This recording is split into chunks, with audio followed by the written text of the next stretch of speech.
okulota omufu kitegeeza ki kyekirooto kitugenda kwatutunulira olunaku olwaleero. Amikwana abandaba eno bagiyita Chosen Generation nga kweno kyano tuba tuddamu ebirooto n'okuyiga ku topics endala eziri meja. Now ekirooto kino ekyokufa abantu bangi nnyo abakiroota naye abatono nnyo abategeera amakulu gaakyo oba bamanyiko just ebintu bitono. So lwaki twagatutunulira ekirooto kino ekyokuloota omuntu eyafa mu bugazi bwakyo kitegeeza ki? First of all kyolina okutegeera mu kirooto kino nti omuntu yenna gw'oloota nga mufu aba ava mu nsi ey'abafu. Kati mu nsi eyo ey'abafu agirako embala mu kifo ekyo gy'ava. Era buli kintu kyonna ky'oloota mukwano gwange kirimu omufu ojja kwisanga kifudde. Okay? Obadde olina ky'ogobako n'oloota omufu oba oloota jjajja we yafa, taata we yafa, maama we yafa, muganda we yafa nga muli naye mu kuba mboozi, ekyo ky'obadde ogabako nti kino kibadde kitambula ogenda okulaba ebintu bitandise okwonooneka. Abamu kirooto kino ekifuna ng'oluusi waliwo omuntu azze nga ali serious mu bulamu bwo ng'ogenda kufumbirwa n'ote ekirooto nga kino osanga buli kimu kikoze ki? Kifudde. Lwaki? Kubanga byayigiddemu okufa.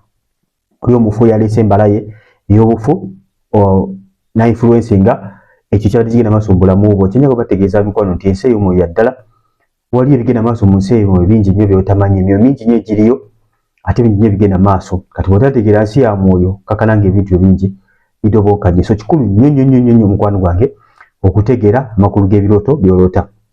Oba oloose maama we yafa si nsonga, muganda wo, taata wo, jjajjaawo, byonna mukwano gwange bisigala kye kimu. Okay? Kubanga aba bavudde mu nsi eri ey'abafu. Osobola okuloota nga weegasse n'omufu.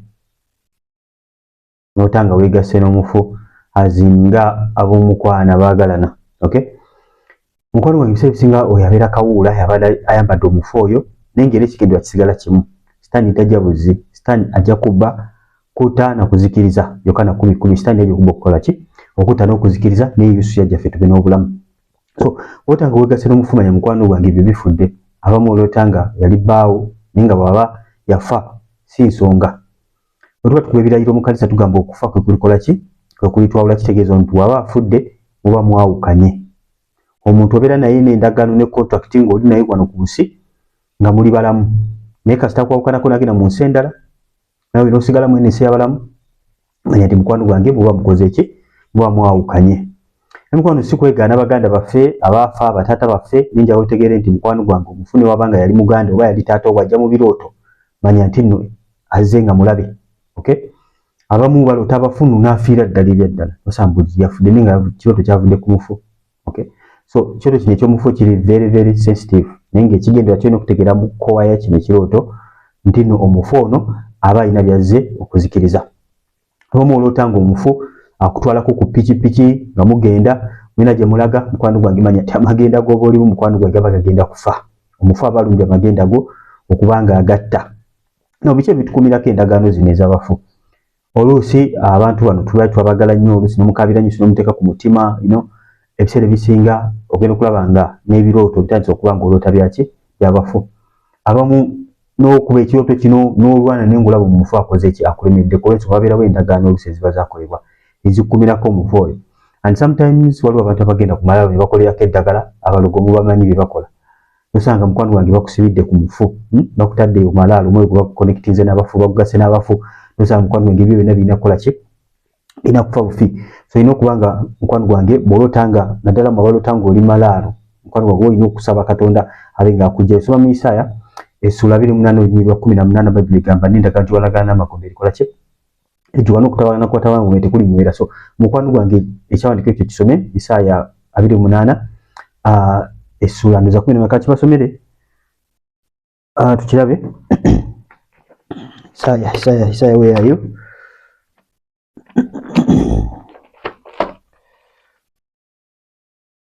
Isaaya essula 28 olunyiriri 18 wagamba bw'ati n'endagaano gye mwalagaana n'okufa erijjulukuka. So n'okutabagana kumwatabagana n'amagombe tekulinywera. N'endagaano gye walagaana n'okufa erijjulukuka. So n'okutabagana kwatabagana n'amagombe tekulinywera. Mukama waffe bulungi ebazibwe. So ekyawandiikibwa ekyo kijja bakikuyamba nnyo mukwano gwange okubanga weekutulako endagaano ezo. Mukama atusuubiza nti tabagana ko tabagana magombe tekulinywera. Okay, so wabeerawo endagaano oluusi ziba zikumira ku bafu bano. And most of the times abamu olota abantu abafa ninga bangi mulimu meeting abalamu n'abafu kino gibeera myoyo gya kika ancestral powers. Emyoyo gy'ekika gino gyagala nnyo ebintu ebiriifoomu kubeera nga muli uniform egicontrollinga buli kimu.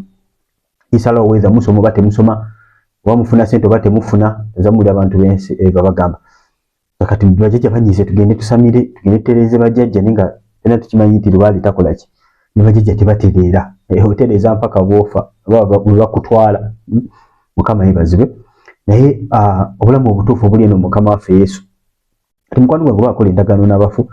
Abamu endagaano ze njogerako manyidde emikolo gye bakola mu bafu okunaaza abafu. Eyo ndagaano mukwano gwange ne bakwata obugogo n'onaaza omulambo. Lwaki tebamunaaza n'amazzi obugogo? For what reason? Buli bintu bino by'okola mukwano gwange nga tomanyi bigenderera byabyo. Sima bano balya emmere etalimu munnyo. For what reason? For what reason? Bwe teweebuuza lwaki muba mulina okulya emmere etalimu munnyo. Teweebuuza lwaki mulina emikolo gye mukola nga mugenze ku malaalo eyo okulima ebijja, waliwo emikolo gye bakola sanga nga basima simanyi bulungi nnyo naye waliwo emikolo gye bakolerayo nga bagenda okulima ebijja balya emmere etalimu munnyo n'ebirala n'ebirala. Waliwo endagaano ze tukola mu kwabya olumbe. Mukwabya olumbe manyi bingi nnyo bakola ne baba oluusi omuntu afudde ne bakumwa enviiri ne bazimalako ne bakusiba simanyi embugo ne bakola batya. Ebyo nabyo nabyo gino emikolo gya sitaani gyolina okutegeera mukwano gwange. Abaagala ennyo emikolo gino byabuwanga mukwano bya sitaani ebyokugamba byabuwanga byaki bya sitaani. Biriko endagaano buli emizimu egibitambulirako ate singa toli mwana wa Katonda. Okay, naye gye emikolo gya sitaani gikukumirako endagaano emizimu egyo nibeera nga gikkireminga ng'ate gyabeera tegikkireminga. So emikolo egyo gye bakola mu kufiirwa obulombolombo bwe bakola mukwano gwange nga mulumbe ng'omuntu yafa nga bagenda kumwabiza olumbe. Waliwo obuntu bwe bakola baliyo omukolo gwe bakola simanyi gwa kufulumya lumbe ne mudda mu nnyumba ne mukaaba simanyi ne mukola ki omuntu yafa ddabanga ddene. Ebyo byonna byonna kankuulidde emikolo gya setaani. Ebyo byonna bye mukola biba bikukuumirako endagaano n'abafu bano. Okay, so obalanga ebintu tebitambula bulungi mu bulamu bwo obadde olina byogobako naye nga mu butuufu buli kaseera olota omufu oyo naye ng'omanyidde ddala nti bifa buli wolota omufu oyo. Mukwano gwange Mukama yamulaga omusajja wagenda okuba ng'afumbirwa naye mukwano gwange abafu baalimirako nga buli kaseera aloota bafu. Omusajja yafuna ebizibu n'ebintu byonna bibba ku lunaku olusembayo. Mukama waffe omulungi yeebazibwe.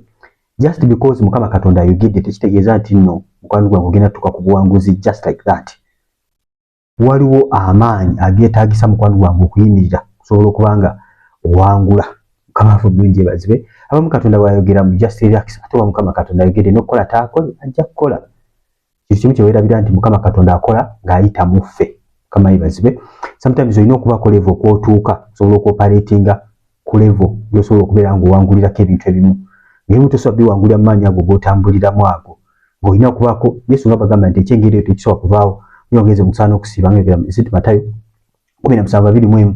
Omukwano gwange bw'oba ng'oyagala okuwangula abafu bano kitwala omutango.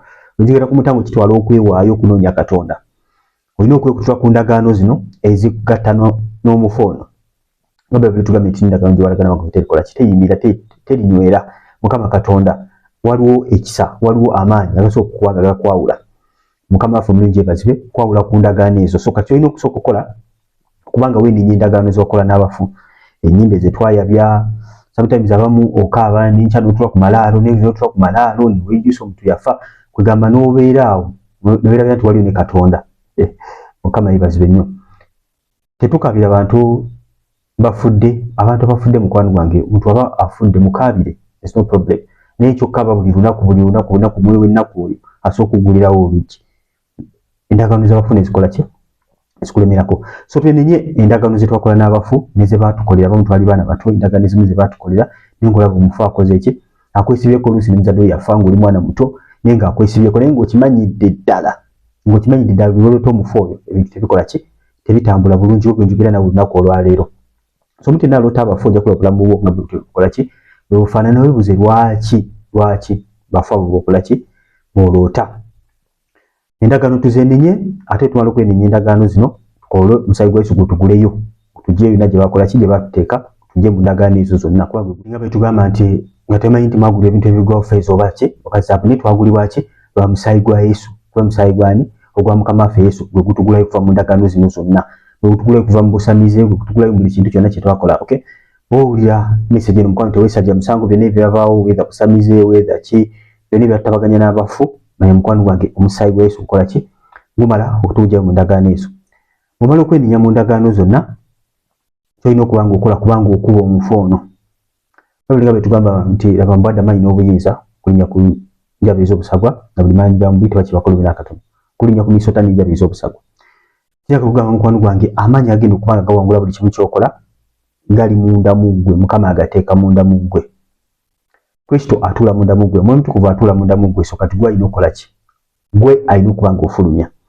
bw'obeera mulokole omunafu obeera ng'oli mwana wa Katonda naye ng'oli munafu bw'oli awo Mukama yamanyi Mukama buli kimu akimanyi tewali kiggwa nga Katonda tategedde bw'obanga oli bw'otyo mukwano gwawe ogenda kukusanga obuzibu bw'amaanyi kuba nti Katonda naye atunuulidde ggwe agamba I give you everything okay buli kimu kyonna Mukama Katonda akikola kyaggwa atuula munda mu ggwe mwava kubanga akola kati kyova olaba nti Bayibuli tugamba nti kinga ebyo kisobola kuva okunya mugezi kusaba n'okusa kitegeeza nti bw'oyingira mu kusaba n'okusiiba Katonda sigamba nti aba yeyongeddeko obunene oba yeyongedde amaanyi nedda bw'oyingira mu kusaba n'okusiiba kikwempawalinga kyenajayizinga omwoyo wo omwoyo akonekitya n'omwoyo wa Katonda n'osobola okuba nga ofulumya amaanyi ag'ekika ekyawaggulu bw'otyo ogenda okuba nga owangula omulokole atamanyi kulwana lutalo ensi eyo mwegenda kutawaanya nnyo kubanga emyo mingi nnyo gyasayiningiddwa ku bulamu bwo okuviira ku myoyo gya famire wammwe egifuga mu nnyumba yammwe gyonna kisafutayo so okuba nga gikuzaayo emabega so tukutule endagaano first of all tuzeenenye okay tuzeegaane ekyokusatu omale ebyokulwanyisa tulwane olutalo mufu lwana olutalo